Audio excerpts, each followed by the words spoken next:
Ah, every day, different trials, different tribulations. I hate software. I hate computers. Hello, everyone. And yet you made a career out of it. And yet I made a all the career. chats are there, so I know we're live, and I can see my own comments in there too. Oh, wow. Z80 or 6502? I gotta go with an 02, man. I hate to admit this, but my first assembly language program was written for a Z80. Yeah, no, there's And nothing wrong with the Z80. It's just clocked in a way that makes it different. We couldn't have used a Z80 very well at Commodore because we split the bus between the graphics processor, and we had the best graphics processor in the world, in my humble opinion, called the VIC chip, and yeah, the of processor. course. And it was the best processor in the world, in my humble opinion, and we made it also. So, yeah. But Z80s are fine. A Z80 uses 4 clock cycles to do what 1 clock cycle on a 6502 can do, but a Z80 runs 4 times faster. So it comes out in the wash mostly. Yeah, that's what actually really annoyed me about all those earlier 8-bit processors. Hello, and Colorado, even Mexico, Toronto. Go ahead. Yes. Oh wow, that's so cool. There's people from all over North America. I love it. Yeah. When I moved to 8051, it was the same thing. It's like, it's a 12 megahertz CPU. No, it's not. It's 1 megahertz with with 12 cycles required for most instructions. And Every so Coke they machine kind in of, the world had an 8051 in it at one time. I know. Yeah. Oh, we've even got someone in Norway and Germany. Welcome, guys. So Hi, guys. thank you for joining us. It's great. It's great to see a crowd gathering here.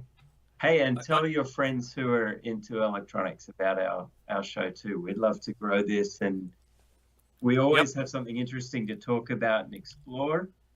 And although I work in EDA, I worked 16 years at Altium, and now I work at Autodesk with Eagle and Fusion 360.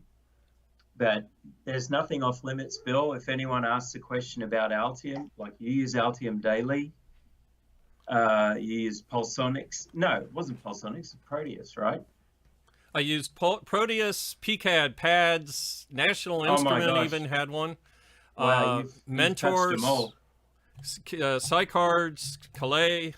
Yeah, Calais, but the show, I'm mentioning this, but I want to point out the show is Eagle, not about, the show is not about EDA tools, but we will mention them here or there, and if you want to ask questions. Yeah, and somebody just asked about Cooper Trauma. Yes, I worked at Cooper Trauma as a trauma technician. It's diagnosing. That's it. It's diagnosing with time pressure. And well, with that said, Bill, I have to ask you, what job might be on your bucket list that you haven't done yet? Because you've kind of done a lot of interesting things. Retired? I haven't retired yet. I don't know. What haven't I done? I'm a lousy mechanical engineer. I can't work mechanical CADs worth of poop, and that's only because I never sat next to somebody that said, no, you're grabbing the axis wrong or something. I feel like you know, I'm still learning Fusion 360. I've used SolidWorks a tiny bit. I've used a Libre for mechanical design, and I can tell you of all of those, they were all pretty much to me fairly intuitive. You start with a sketch, you start with basic modeling like extrusion. Fusion is definitely, and there may be some bias in me saying this because I work at Autodesk with Fusion, but I do honestly feel like it's the easiest for modeling mechanical and things. True 3D, yes. And probably because it's the youngest of all of those tools. I did try Freecad, which is open source, and found that terribly unintuitive, right, and ass backwards. And I thought, well, this shows my negative biases too a little bit, but I thought this fits just right in perfectly with KiCad. I know there's a community of professionals using those things. Right. just feel like if you value your productivity, you're probably going to try something commercial at some point. Right. Right. But, and for PCB used to have a free editor if you bought the PCB at their place. And that worked for some people, but by the time you're learning that, you might as well learn something else, was always my opinion. but let me ask you this, Bill. Like, I actually think it's very valuable for any electronics designer to also learn a bit of mechanical modeling, because you just never know when you're going to have to design, even not just an enclosure, but I was even thinking about this today. What if you wanted to design a waveguide? What are you going to do that? Right. That's a mechanical thing. Right. So, right. What if you're going to design your own custom J-pole antenna or something like that? That's super valuable skill to have, or even just a laser cut box. More common, yeah. So, but that was something else I wanted to ask you, sort of related to CAD. And 2 weeks ago, last time we streamed, we took a break because of the American Thanksgiving holiday and Black Friday last American weekend. holiday, yes. Very Yankees. But it got me to thinking, because we'd talked about magic and this 0 to ASIC, which we'll explore in a future episode, I think. Yeah.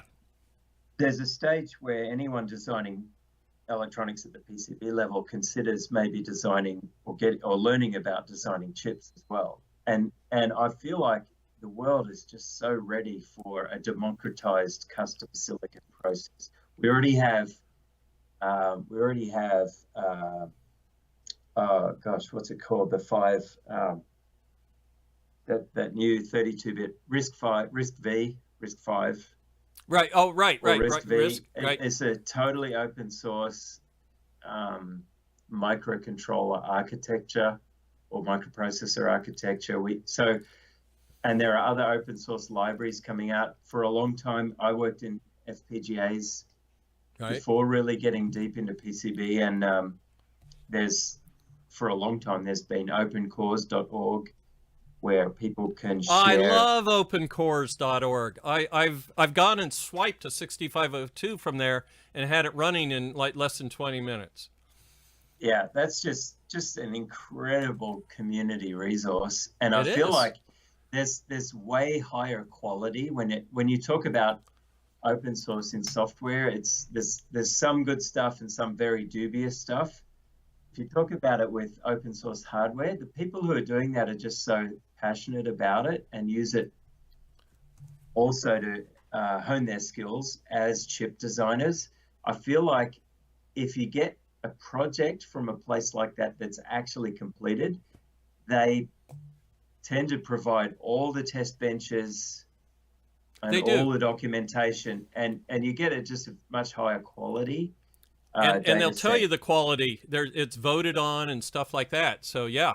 Right. Yeah, and they tell you the status of it too, whether it's finished or. Yep. And with standards like Wishbone, I don't know if you're familiar with Wishbone. Yes, I've converted the Wishbone bus to an Avalon bus, which is the standard in Atari, right?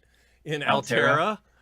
And it's just a couple lines just need to be twisted, and everything that runs on a Wishbone bus can be made to run on an Avalon bus, and vice versa. So great tool. Yeah, I actually sent opencores.org back, I'm talking almost 14 years ago, 12 years ago. I sent him a motherboard. He was like, they're in Europe, and I don't want to say I forget the country. I saw Hungary or something. But I sent him a motherboard because they were just so hard up for contributions at the time. And it came back 4 months later, like it didn't get through customs or something. It was too sophisticated to be mailing or something. I know.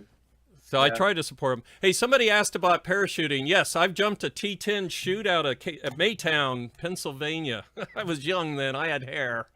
That's what I was asking, Bill. Is there anything you haven't done? Well, I haven't done surgery myself, but I've helped. So I don't know.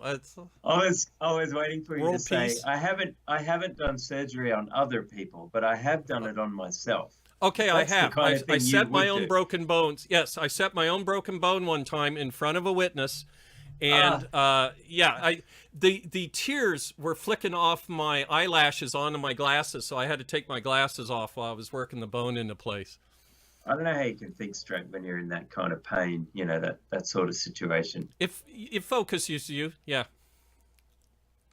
So, so you were working at MOS Technologies, what you're famous for, being a Commodore engineer. You were in the same building as people who were doing chip design and layout when it was done still very much graphically, and before EDA software came along and made it a matter of coding.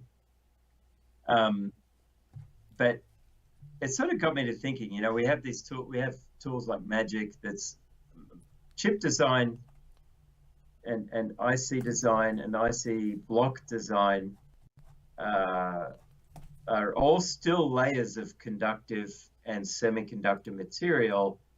What would prevent somebody doing chip design using PCB design tools? Now let's put aside for a moment processing power and CPU, because I think there's a lot of other issues there too. But another side question to that is, chip design has been so complex for so long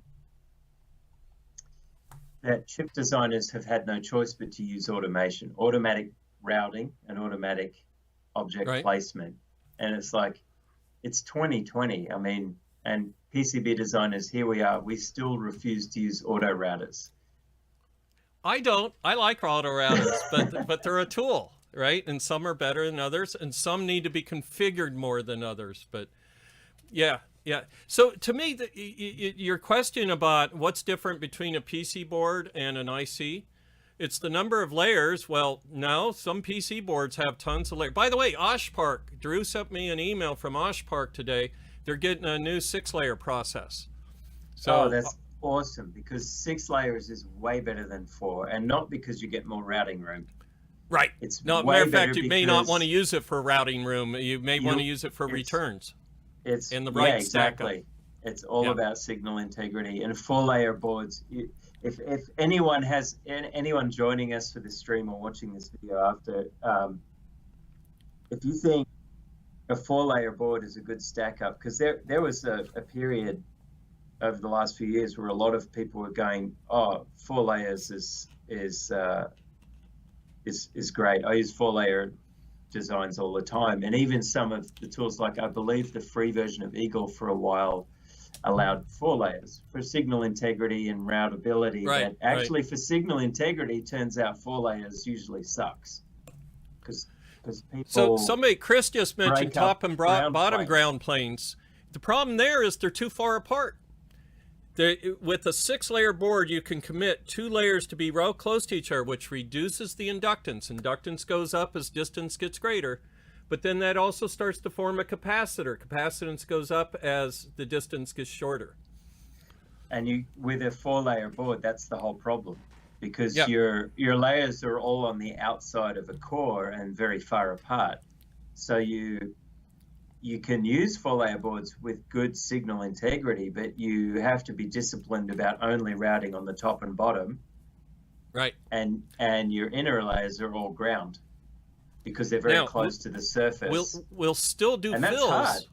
Yeah. Now we'll still do ground fills on top and bottom, but if you listen to some people, that's more sometimes for producibility. You're etching away less copper, and other times it is shield ground. The problem you have if you do a ground flood on top or bottom, you can't let a strip of copper get tagged. Let's say you ground it at one end and it floats on the other. It can become energized. So you have to go along and stitch vias once you do your ground fill. And eventually, I'm sure, Ben, you can probably look at it and start seeing the frequencies as a function of space between things, right? Because I know I do. You know, I'll go, oh, that's about a gig, you know? Yeah, you start to get to that, or the other rules of thumb sort of kick in. But I was going to say, if anyone has a chance to, in any way, shape, or form, read any I don't think there are articles, but there's some presentations done by Rick Hartley on this. That's Rick was who I was thinking of.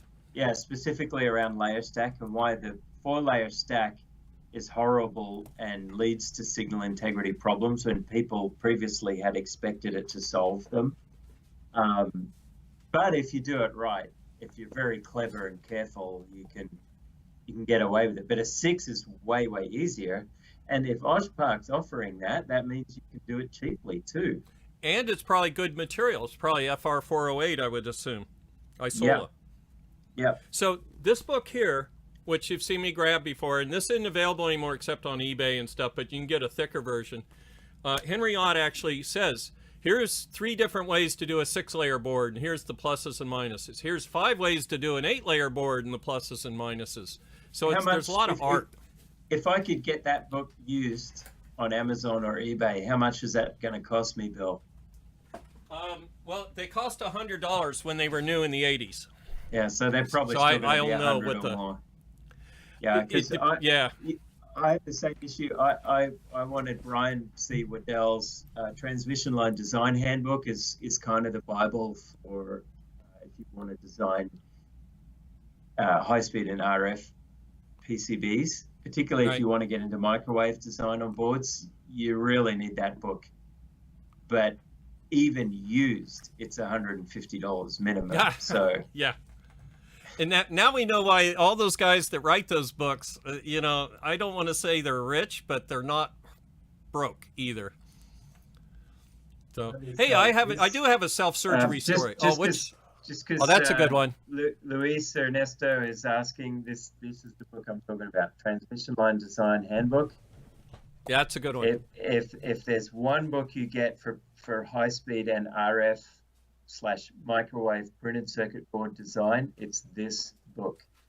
It's the Bible. It contains the calculations needed, and some of them are quite lengthy and complex, but they're very well done and very reliable for pretty much any kind of transmission line structure that you would use and combine. I like the picture of the field on the cover too. I mean, because it's all about fields. I don't even think in particles unless I'm thinking of how to measure a field. Then it becomes a particle, right? Here's another good book for if you were to buy just one book. Here's the other book you'd buy just one of. That's a great one too.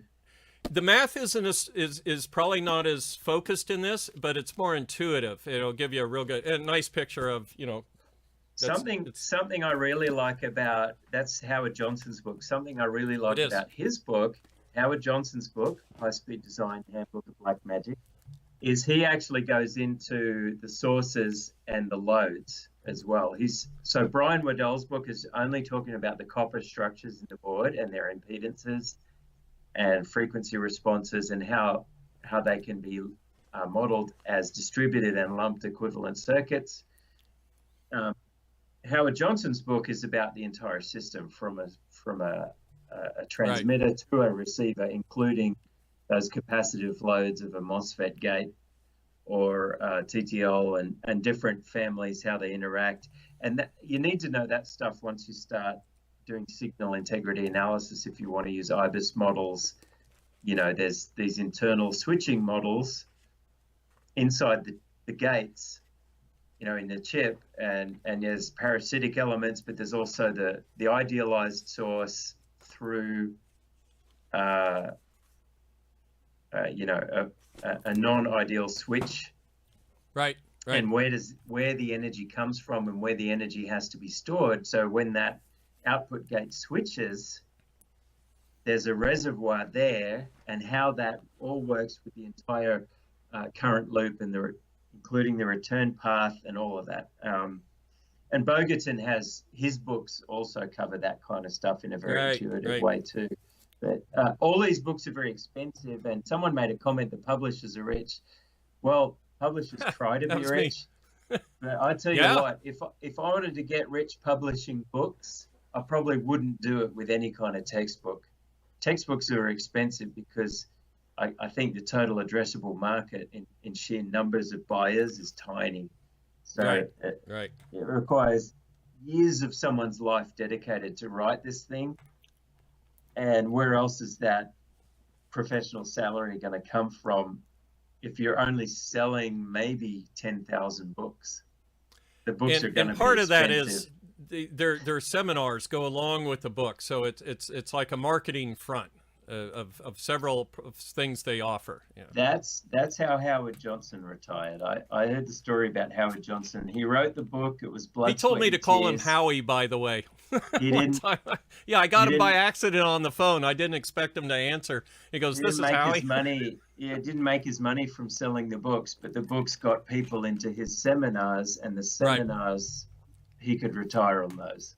A friend of mine worked at That's what I heard. Microsoft, Headley Davis, and he said they came in. Howard Johnson came in. Dr. Howard Johnson, I should say, came in Yeah. and did a seminar to Microsoft, and Headley worked on the Xbox, and so Howard Johnson's work can be seen in an Xbox.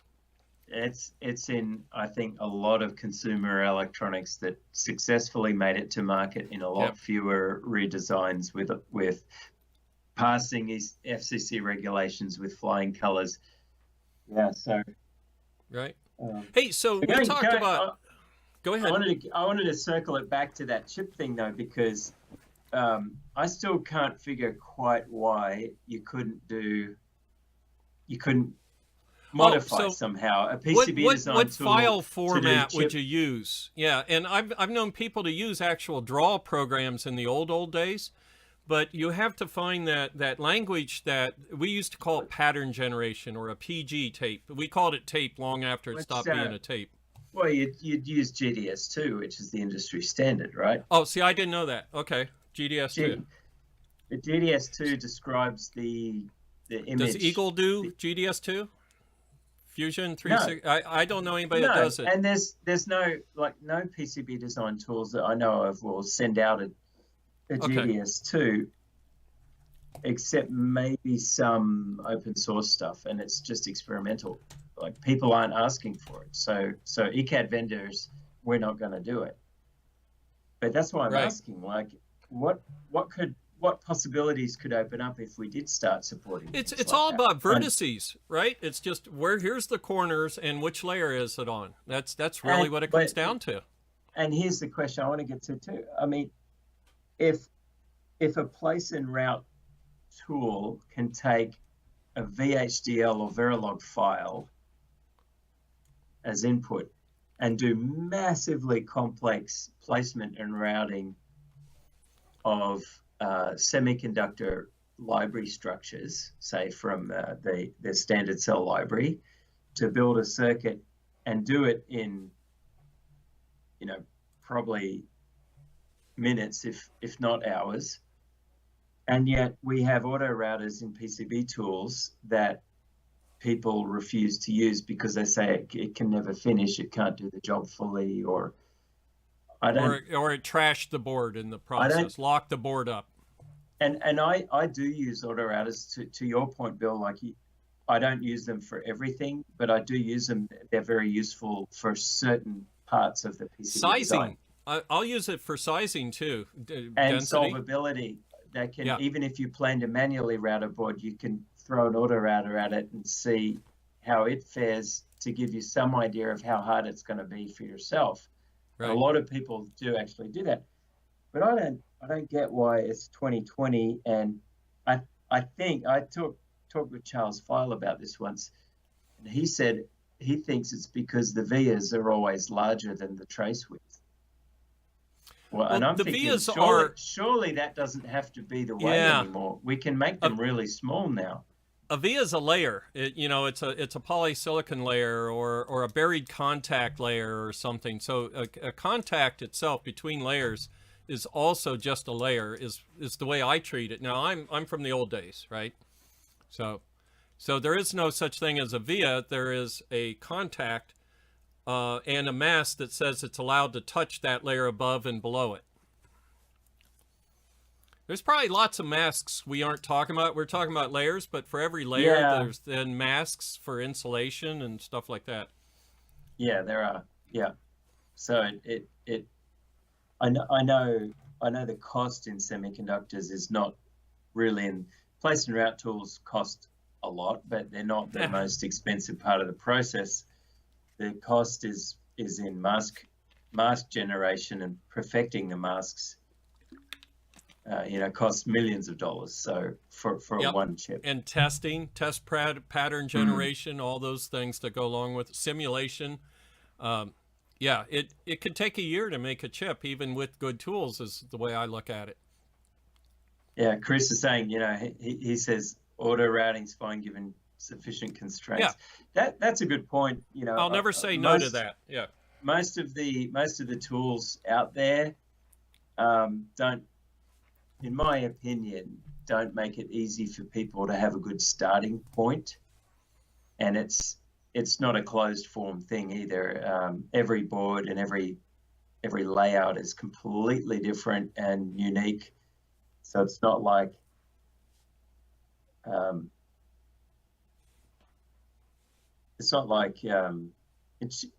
in chip design you're using standard cells, and once the standard cell, it's like a little reusable block. And so would you half the work's already done. When would you do, so you mentioned FPGAs, and I know my answer to this, but when would you do custom versus an FPGA where a lot of the work's already done and the software is free? Free-ish. Ooh. Well, my quick answer is analog. I'd say yes, analog definitely. Yeah. Yeah, although there are some FPGA PMOD, Cypress have some analog on them. Yeah. I think it's a cost and power decision. If you, that's what I was trying to. I really like the PSOCs. I really like the PSOC too. There's a commercial for PSOC. I did a really cool MIDI foot controller with a PSOC 4. That was it just. Oh, it had everything in it probably that you needed. All I needed was one chip and a few decoupling caps, and some pull-up resistors, and LED drivers, and but one chip, the whole thing, one chip. I could get analog. It has the analog inputs and the A to D for expression control, right? And just IOs for other controls. Built-in UART for MIDI IO, and just everything in one chip. It was so convenient. We just hit a limitation on an AVR chip, and you've reminded me maybe I can recast this as a PSOC part. So I'm going to look into that because I like working with PSOC. By the way, is PSOC, and it's by Cypress, right? Yeah. Lattice, Cypress, somebody like that. So back to the question: when do you choose FPGA versus custom ASIC? It's about volume and power consumption. FPGAs use a lot more power usually. Not every application's like that, and not every application does that matter. But power consumption is a big deal for most FPGAs. CPLDs use a lot less power, static power, than FPGAs because they're based on flash and not static RAM. Right. So they don't have to have millions of active transistors. Even though they're not moving, they're still sitting there. Yeah. Yeah. And the other, really, it's cost. FPGAs can be very expensive. So at some point, there's a break even where you've got enough units shipping that you. And this was something that always impressed me, actually, about some electronics companies that they really did enough volume to do full custom ASICs. I like a good example is Harman. Harman is a big company. I think they're part of Samsung now, but they were really big in audio, and you could get Harman Kardon speakers. That's probably what people know them for. But they owned a whole lot of other smaller companies like Electro Voice, Digitech in speakers. Utah. Yeah. And as a guitarist, I've always had some piece of Digitech gear. Here's one. Classic. There you go. This is one of my treasures. It's called a Whammy Pedal, and this is really old. This was designed in the late 80s using a full custom ASIC for pitch transposing.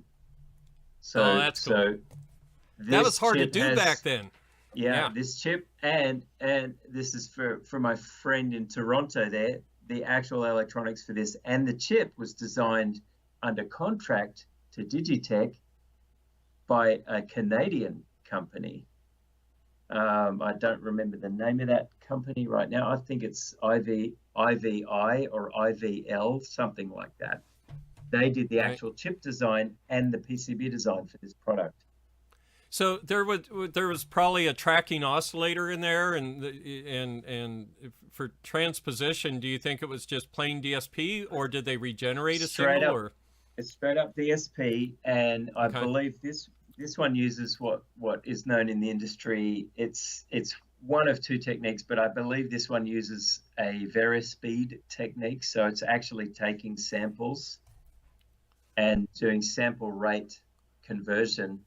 Interpolation, yeah. Well, basically, what you do is you take a wavelet, and the crude way to do this, which a lot of earlier pitch shifting products use, that was very glitchy sounding, but IVL did it in a way that they were splicing the wavelets. So without going into that, but basically they would take a wavelet sample and then play it back faster or slower with some interpolation. Right. But the problem with that is you get glitches in the waveform because you're taking fixed samples of an analog waveform, and your sample size doesn't necessarily cut off correlate at a zero to the change of the signal speed. Yeah. Right. So the secret sauce in this chip and IVL's secret sauce that made them better than anyone else at the time, and I believe they've done other versions even since then that are just far superior, again, that can transpose a whole audio signal even if it's chordal. That is multiple notes being played, like a guitar chord. Polyphonic, yeah. And the newer versions of this that they did the chip design for do support polyphony, which is incredible, like mind-blowing that they could do that. Oh, I designed a synthesizer in the 70s, and all we had was monophonia, right?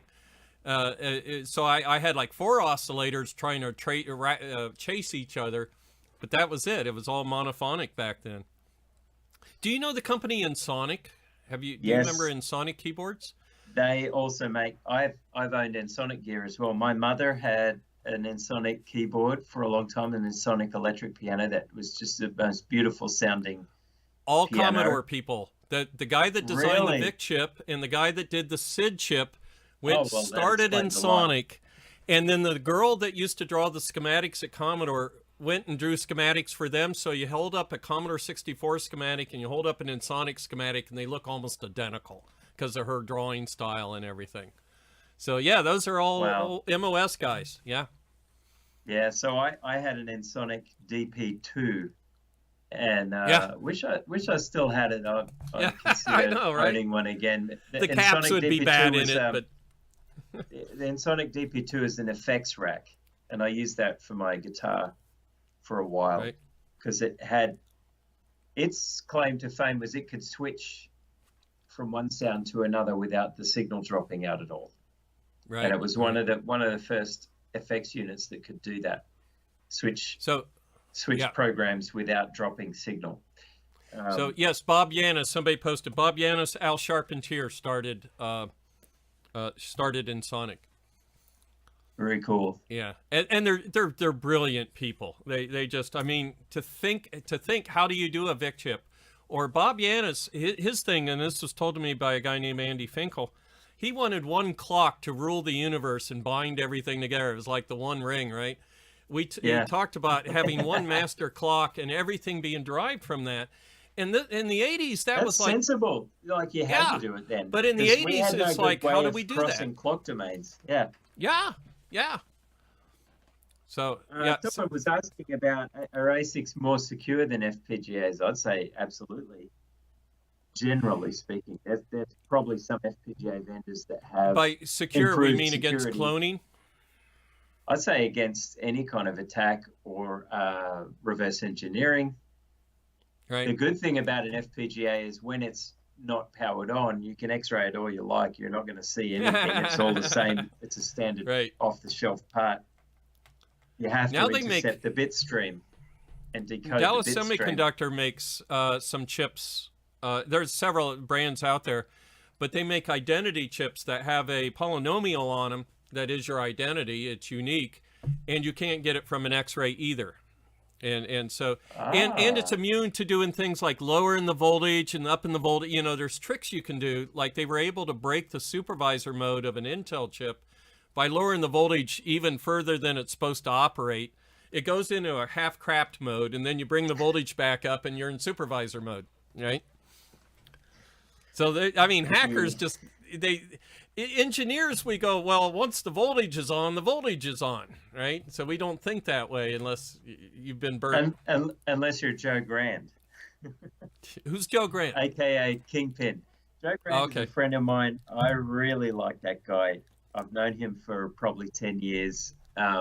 He runs hardware reverse engineering workshops and trains some of the best engineers for some of the bigger semiconductor companies how to do hacking and reverse engineering and how to do that, exactly that kind of stuff you're just describing. Try to get something to hiccup by pulsing it or right. We reverse or engineered browning out the voltage. Right. And how to detect where are the JTAG pins and get it into a debug mode that and he invented this cool device for doing that called the JTagulator, which is open source. And the JTagulator is just a general purpose reverse engineering tool. It's brilliant. Because it's got JTAG built into it. Yep. So I highly recommend checking out the JTagulator from Grand Idea Studio. That's his company. He would be a great guest one day if we could get him to join us for a call. That would be amazing. Yeah. Eric Schaffler did the Monster 6502. I don't know if you'd call that reverse engineering, but he used a net list provided by somebody that did reverse the 6502. But that's a discrete somebody, guy from Unix 2816. I was just about to say we reverse engineered a chip in the millions, tens of millions. All right, we were buying the A2S100, which was a fusible link programmable logic array. By fusible link, we put it in a programmer, burn the links, and it's done. You can't reprogram it. You walk in our chip lab, and up on the wall was this big piece of cardboard and Polaroid pictures of the 82S100 through a microscope. And so all the edge, all the drivers, and then part of the array was done, part of the repeatable. We reverse engineered it and made our own version of the 82S100. However, the chip gods did not smile upon us.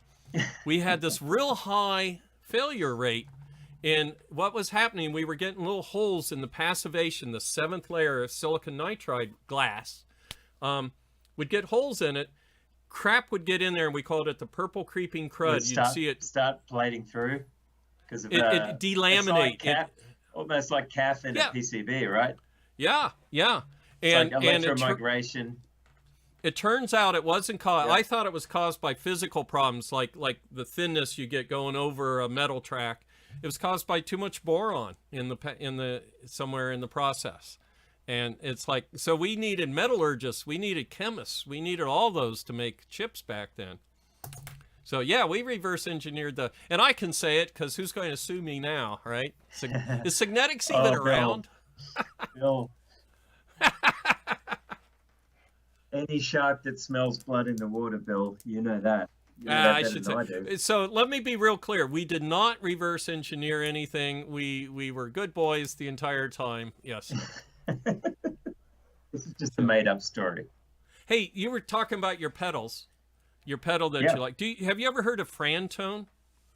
Yes, I've heard of them, but I've never played through one. Okay, so Fran Blanche, that's Fran Blanche, and me and her did a show for a while called The Dinosaur Den. And I should have had her bring on some of her pedals, but she would use a combination of analog. I mean, she found like the 8038. I think she told me she used it in a mode you're not supposed to and got this really cool distortion out of it. Because half the pedals in the world are about distortions, right? So wait, just for those who may not know that chip, that's one of the first all-in-one signal generators, right? Yep. Yep. So Yep. the Triangle, 8038 was square wave, it's sine. purely analog, but you can. I still even have some kicking around in my shed. I have a signal generator based on the 8038, and for a while you couldn't buy them, but now there's Chinese. Are they back? I'm pretty sure you can get them now. I needed a triangle generator a while back, and I didn't see the 8038 unless it's like overseas only. Much more fun building one with discrete transistors. Bill. Well, to do a sine wave with discrete transistors takes about 32 transistors, to depend on how much distortion you want, right? The tree, the plus yeah, tree. It's true. You could. It depends with the light bulb in the circuit. Yeah. So let me tell you about old. We had a show the other day, a while back, about old funny hardware. Do you remember the Bearcat scanner, the police scanner that would go? It was here in the States. No, police scanners were outlawed in Australia, where I grew up. Okay. Like as soon as they became available, the New South Wales police got onto that. So no, yeah. Well, we had scramblers. They used sideband scramblers and stuff. But the scanner, the way it worked, this is long before digital synthesis, right? So there was a crystal for each channel. And the way it would switch between crystals is the channel would light up. It was just 2 transistors and a flip-flop. But it used the voltage drop across the light bulb to know when it was time to go to the next channel. So the brightness would come up, next channel. Brightness would come up next. And so to scan faster, they changed the voltage from 9 to 12. And the bulbs came on quicker. And the Bearcat scanner would scan quicker. And people remember the 70s, Bearcat scanners were all over TV commercials and everything. So, yeah, use the light bulb.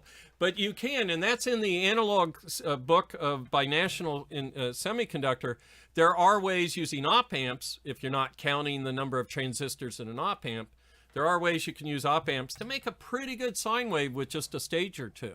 And light bulb is one of the ones. Yeah. Or if you really want to go brute force, you just make a square wave oscillator and then filter it. Yeah. Filter the heck out of it. So why can you filter a square wave and make a sine wave out of it? That's a great topic. What's in a square wave that makes a sine wave? The fundamental. Yeah.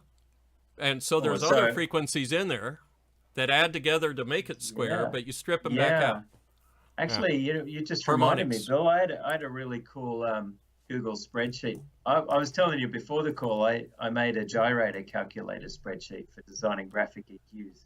And a gyrator is a inductor that's created by passive components, right? Or active components. Active, yeah. It's where It's an op-amp based inductor. Yeah, you can make an inductor out of capacitors using an op-amp. Yeah. Fair enough. There's a more broad definition of a gyrator, which is mathematical, and I don't really understand. I'll bet. But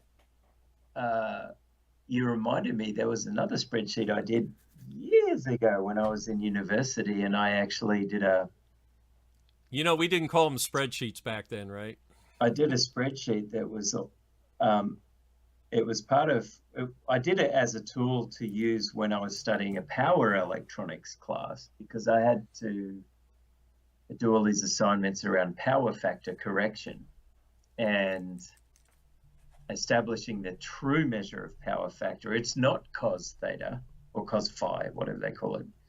It's only cos phi if you have pure sine waves, which comes back to your point of what's in a signal. Well, there's harmonics.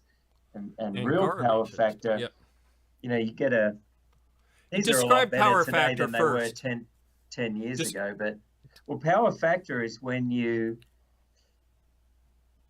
current waveform you're sucking off of some power line, right, does not match the voltage waveform. So your current and voltage, and it's not just necessarily out of phase. That is one. They can be distorted too. Yeah. It's distortion in your current waveform. And if you if you think about a regular power supply, what's the first thing in that power supply off the line? It's a computer power supply, especially. Right, right. The first thing off the line, you plugged into 110 volts here in North America, 100 volts in Japan, 240 volts or 230 volts everywhere else in the world. And it's supposed to be a sine wave because it comes from magnetic. Right, an armature rotating. Comes from a generator, okay? Right. Which creates a sine wave output. But the first thing your AC goes into is a bridge rectifier. And if your bulk capacitor is full, your bridge rectifier, the diodes only conduct at the very tip and trough. They're topping it off, yeah. So suddenly your current waveform is like a big spike right in the middle of the sine wave, and the whole rest of the sine wave is it's just the voltage, but there's no current draw. Current, right. So you have, and only when you have both can you have power, voltage and current. You have all these crazy harmonic content to your power draw, because your true power is, to Chris's point, is the real power over the apparent power. Yeah. Right, right. Boy, something looks funky there in the display. Yeah, I see the word power factor in there somewhere. So, so back in the day, that's a new kind of capture code. Yeah. Anyway. So, now back in an industrial, I designed industrial instrumentation before working at Commodore, and the biggest example of where somebody would ruin the power factor and get penalized by the electric company were welders. The big inductances of the welders, so they had to pay extra for their electricity, or have capacitive banks that switch in. They actually will switch them in, but that would cause a chatter when that was what got through our EMI filters originally, was what we called relay chatter, or the 1 megahertz test is like 10,000 volts at a megahertz. That'll rip through anything, right? Yeah. And then transorbs came out and life got good again. I still call... Oh, I don't like those. Well, I still call them that, but again, it's the brute force. It's a brute force. Of course it's a brute force, yeah. So was the 1 megahertz 10 kilovolt signal. What I really like is a good inverter. You have a power factor correction stage in front of everything, and it rectifies your AC, but it does it in it's a special kind of DC to DC converter, and your DC, you don't have a huge bulk storage capacitor after your rectifier. You have only a very small capacitor, so the voltage on that capacitor is much closer to the sine wave. To the waveform? Okay. And then that goes to a ultra wide range DC to DC converter that can pump up your bulk storage through an inductor, a coupled inductor. And then you get this solid DC bus at 350, 400 volts, and you hang everything else off of that. Right. And you can do all sorts of things to reduce the EMI from these. You can have 3 phases interleaved. There's all sorts of cool chips that make this really easy to do now. Yeah. Yeah. So what I wanted to do is make myself a power supply that's anything to anything, that I can carry in my suitcase anywhere in the world. That would be compact, but you should be able to get 3 or 4, maybe even 1,000 watts of power handling, and you can plug it in anywhere. It converts anything into that high voltage DC bus, and then you have a sine wave Class D power amplifier, essentially, that converts that to a perfect sine wave of any frequency. You could choose 50 or 60 hertz, depending where you are and what you're plugging into it. Aviation uses 400 hertz for something similar for that. That's why you hear that whine on the intercoms when you hear ATC traffic. So you hear annoying. That in the background. Yep. Hey, Carl.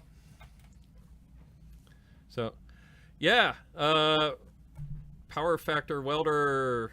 There's a lot we talked about right there. Wow, we went way down some rabbit holes today, didn't we? Have you heard of Hacksmith? He's an ex Hackaday guy. I'll I'll have to get the website out, but I just watched a video. I don't watch many videos, but he made the brightest flashlight in the world. It was like huge, and he could only work it for 8 seconds, but I forget how many million lumens it was. But basically, they took the highest output they could and put 300 of them in a package, and it was pretty cool. So but ex-Hackaday guy. The biggest, highest power LEDs they could find, or were they using discharge bulbs? Like I'll have bulbs? to send you the link. Yeah, no, they were being run by constant current based LED drivers, so they could have been like the good ones, as opposed to just turning on an LED. Hacksmith, somebody just said, yeah. Hacksmith. Yeah. James. I'm gonna check that out. Yeah. He built a lightsaber, which was really just a real Like an ultra hot thing. Yeah, except it was. Yeah, except it wasn't energy. It was actually a ceramic form, and then he superheated. It's like I forget what wire he used, but tungsten wasn't good enough. And then he would actually cut through things with it, so it had to be physically tough too. So, hey, I did think of a self-surgery story. Oh yeah, I did think of it. Yes. So one time, and this is back in the '80s, we're watching the Eagles lose their playoff hopes, and we're eating steamed clams and drinking Michelob beer. And I went to stand up and I broke off a blue party toothpick in my foot. You could see the toothpick under the skin, bright blue.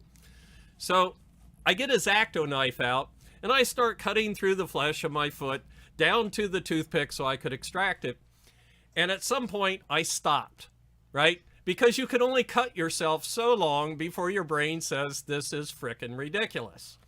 So a friend of mine says, I'll do it. So I let him start cutting on my foot. And he's like, do. And I'm like, yeah. And so I said, dude, you have to stop. So a woman, the wife of one of my friends says, I'll do it. She did the mother method, you know, where they push and pinch and try and work it out. That hurt worse than the guy with the X-Acto knife, right?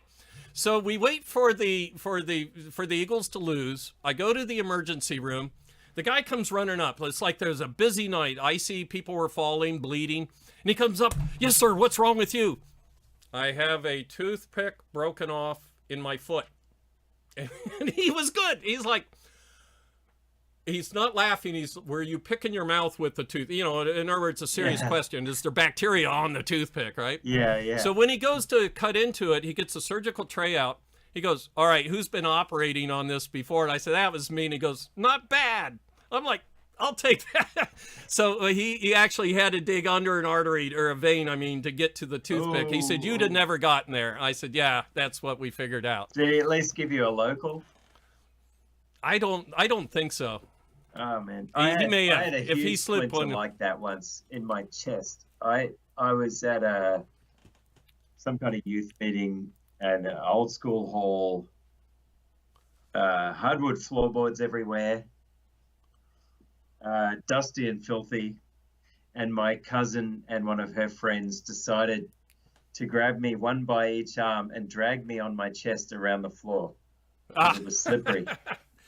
And I picked up a splinter in my chest that was like an inch long and an eighth of an inch wide at the base. And I'm like, oh. And they don't know that you're serious for a moment or two. I'm like, it didn't hurt that bad. So we finished our evening's activities, and then I got home at probably, I don't know, 8:30 p.m. and I showed it to my mum. And it really, by then, it really had started to sting. To puff up, and yeah. She's like, what do you want to do? You want to leave it there and wait for the pus to push it out a few days from now? Or do you want me to take you up to the emergency room at hospital? I'm like, I want this thing cut out. I don't want to wait. I don't want to wait for it to get even bigger and more swollen and more painful and for gross, disgusting pus to push it out. So. Not to mention an infection. When had the guy cut it out? So. Hey, do you have any new little circuits done? I got one to show. Do you have anything? Not this week. So I'm going to send this to my friend Mike. This is we talked about it, but I don't remember if I showed it. You didn't say what it was. it's a 10 dB attenuator with clamping in it. So it's good to 2 gigahertz. I threw it on my own VNA. But you use this on your your LISN, where you don't want those huge spikes we've been talking about getting into your equipment. So if you, let's say you only 1/100th of the voltage makes it from the power line to your equipment, and it's a 10,000 volt spike or something, it still break your equipment. So this is not only an attenuator, it's a clamp also. And this is open source. I got this from a schematic from Analog Devices. And so I threw the little open source, gear on here and everything, open hardware, I should say. Where can people get that? Where could people find that design bill if they wanted to build one? You know what? We'll post it next time, and then I'm going to be selling these on herdware.com just to break even on making the boards. So I got like 6 or 7. And there's a question from Chris, 10 dB pad. What's the minimum usable frequency? DC. So DC up to, you reckon, 20 gig? Yeah, there's no cap in series with this. 2 gig. My 20 gig. 2 gigs. I'm just going to say. Right. No. I don't think I have a piece of wire good for 20 gig without like a return path real nearby. So, wow, that was a lot we talked about there. And, we didn't get to Quarks and PCB simulation. Do you want to talk about that next time? In phase group, no problems I know, but I will check the phase group again on per Chris's question. I'm sorry, what I asked you, Ben? I mentally slipped simulation. There. Oh, yes. Yeah. Cooks. I know we did talk about that last time, and I didn't really. My head hasn't been in the right place to have anything decent prepared this time. I was trying to use. There's a derivative of Cooks called Cooks Studio. I think it's 1 or maybe 2 or 3 people in Germany are developing that. And recently got a pretty decent update that includes some finite difference time domain simulation for RF structures, like transmission line structures. Right. After some initial playing with that, it works, and it's reasonably accurate for very simple structures like just a stub. I did a bow tie stub on it, and it never finished. Yes. So I've got to find out what's going on there, but it just highlights to me, like, out of the box FDTD, mathematically it would seem simple to understand, but I think all this, the reason why electromagnetic simulation tools like ANSYS and others are so expensive is actually, it's not the basic algorithm. That's all open and everyone knows that, and anyone could build it. It's all the optimization and tricks they do to speed up the simulation and actually make it complete. Converge, yeah. That's the secret sauce. But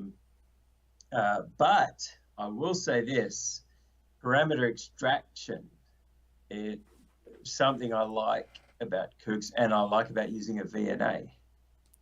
Is you can actually get a touchstone or S parameter file from a piece of printed circuit board, right? Microstrip. And if you have a time domain formatted S parameter file, in theory, you can simulate that. All you need is a finite impulse response filter kernel, and your S parameter file becomes the coefficients for the filter kernel. I'm oversimplifying it. Oversimplifying it, but that's essentially, and that is a super easy computational task. And it can be done in an FPGA. They make blocks for FIR filters and stuff. Yeah, or I'm thinking could be done in ECAD software with some, additional. Right. Multiply accumulates basically is the building block in the FPGA we use for that and Fourier's and everything. Okay. Yeah. Yeah. So Yeah, it was actually it was after before the show when you and me talked about Quooks last time, so that didn't make it on the air. But we probably had 20 minutes of you and me talking about it because we talked about the difference between a lump sum simulation, or like a transmission line, or the distributed. I'm using the wrong word, but it's where you actually Lumped model element. it as Lumped what's element, but lumped element, which is where versus the non-lumped element. What's the name for the non, where it's coil, cap, and an infinite it's number of transmission them? line. Yeah, but it's not just modeled as a coil and a cap. It's a modeled as a continuous. transmission line, or Yeah, distributed, yeah. distributed versus lumped. So, do you remember? Yeah. You know H-Spice, right? They were, there's P-Spice in the old days. Then there was H-Spice, which was slightly better in analog. They said for certain analog things.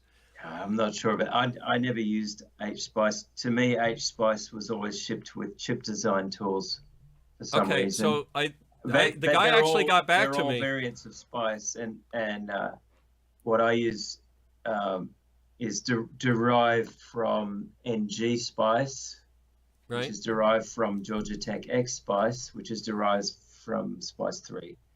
Wow, And I didn't know all that. they're all open source in their lineage, but Right. NG Spice is really the most up to date,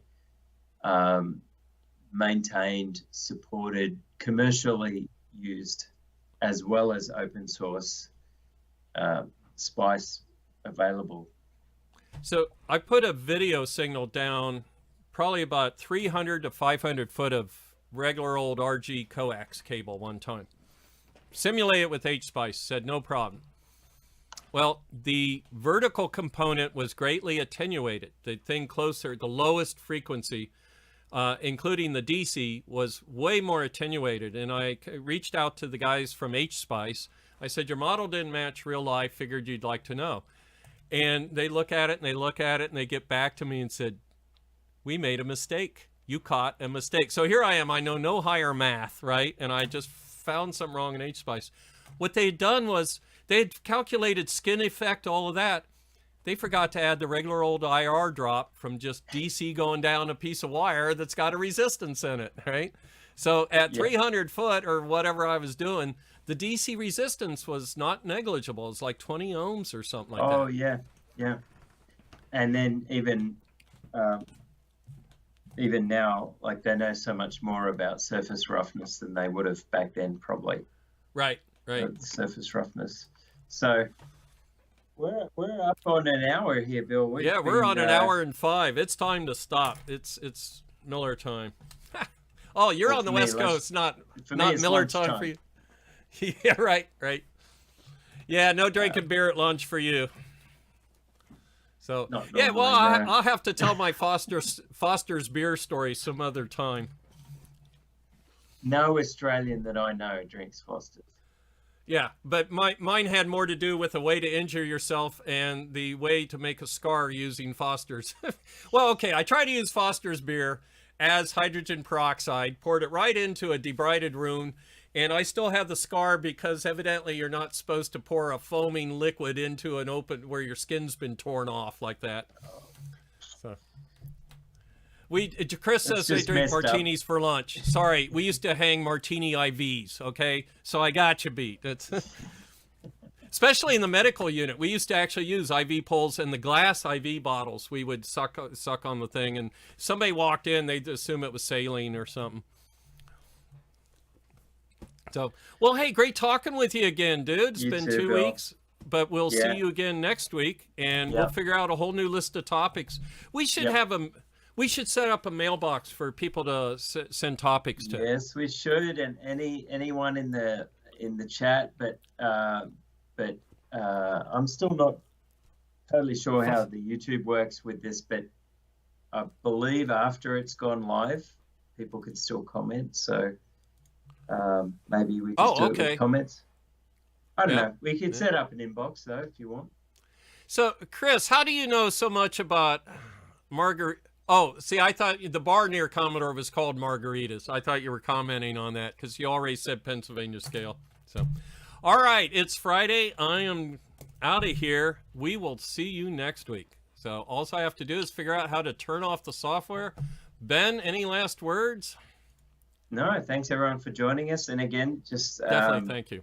it would be very cool if you guys like us doing this. Give us suggestions, topics we should cover, and also tell anyone else who's into electronics at all, and bring them along. Yeah. Would be great. Yep. Absolutely.